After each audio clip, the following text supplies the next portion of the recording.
دي سناكس صحية وسهلة وبسيطة ومش مكلفة، بس إيه حدوتة. في بولة نقشر فيها صباعين من الموز وهات الهراسة بتاعة البطاطس، ابدأ خلي الموز ناعم خالص. بعد كده حوالي كوباية صغيرة من الشوفان وكوباية صغيرة من اللبن، ونكسر بيضة كاملة ورشة فانيليا عشان البيضة، ومعلقتين عسل أبيض أو سكر بودر، وكده كده السكر حسب الرغبة، وتقليبة محترمة لحد ما تحس إن القوام بتاعه كيكة كده. أظن لحد دلوقتي الدنيا سهلة وبسيطة.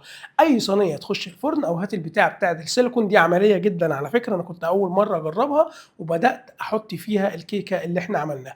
على الوش بقى أنا عايزك تدلع نفسك بشوية مكسرات، الحاجة اللي موجودة عندك هي اللي تعمل بيها. أنا عندي شوية قراصية كده شرايح وحطيت لوز وشوية زبيب، وكده كده المطبخ بتاعنا والأكلة بتاعتنا وما حدش له حاجة عندنا.